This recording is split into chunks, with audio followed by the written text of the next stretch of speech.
What would you do if you were exploring an abandoned church and suddenly found two children sitting in a graveyard playing with a human skull? Not a fake one, not a Halloween decoration, a real human skull. Because that's exactly what happened in a tiny English village in 1963. Tonight, we're going down one of the strangest rabbit holes I've ever researched, and trust me, it only gets weirder from here. Our story begins in March of 1963.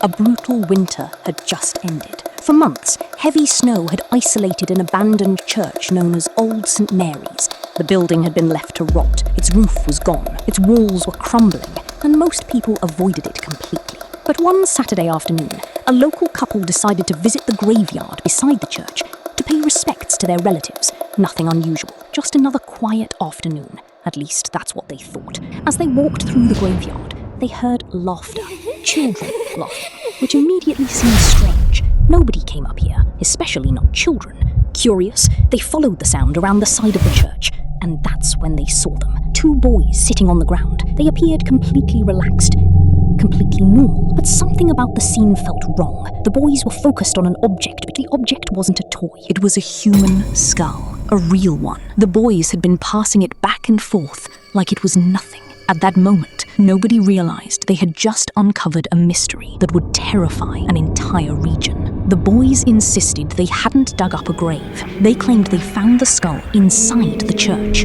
So police went to investigate, and what they discovered changed everything.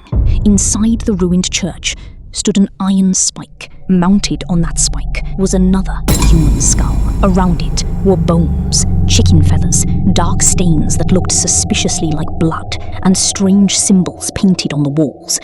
For a moment, investigators just stood there, trying to understand what they were looking at, because this wasn't random vandalism. This looked deliberate, planned, organized. Then they found something even worse. Several graves had been disturbed. One grave had been completely opened. The remains of a young woman, buried nearly 200 years earlier, had been removed. And when police attempted to move the heavy stone covering the grave, it took multiple grown men, which immediately raised a disturbing question. If it took several adults to move the stone, who had done this? Because it definitely wasn't two children, and it probably wasn't one person, which meant there were others, and nobody knew who they were. At first, authorities hoped the incident would fade away. It didn't. In fact, it got worse. Only days after the remains were reburied, someone dug them up again. Think about that for a second. Someone returned, opened the grave, and took the bones once more. Who does that? And why? The story exploded across newspapers. Soon everyone was talking about black magic, witchcraft, secret rituals, occult ceremonies. Most people laughed it off, until another discovery was made. And this one was impossible to ignore, because roughly a month later, a group of children exploring nearby woodland stumbled across something horrifying. Animal heads everywhere. The decapitated heads of cows and horses hidden among the trees. Eventually, the activity faded. The rituals became less frequent. The reports slowed down, and the village returned to normal, at least on the surface. But the questions remain. Who dug up those graves?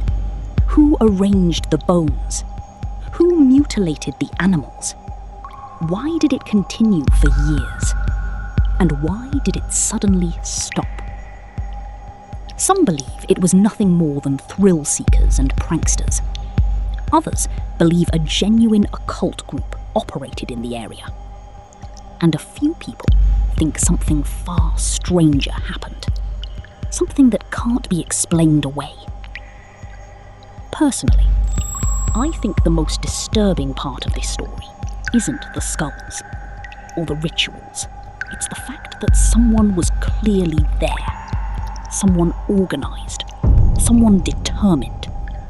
Someone who kept returning again and again without ever being caught. And if that's true, then somewhere out there, the people behind one of Britain's strangest mysteries may have taken the truth with them forever. But here's the thing. This story doesn't actually end here, because while researching this case, I discovered another mystery connected to the same area, one involving mutilated animals, strange sightings, and events that become even harder to explain. And trust me, that rabbit hole is darker than this one. So if you thought this story was unsettling, you're not ready for what's next. Because some mysteries don't end, they lead to even darker ones. And the next story connected to this place raises questions that are far more terrifying than anything we've covered tonight. We'll follow that trail in the next episode. Until then, sleep carefully.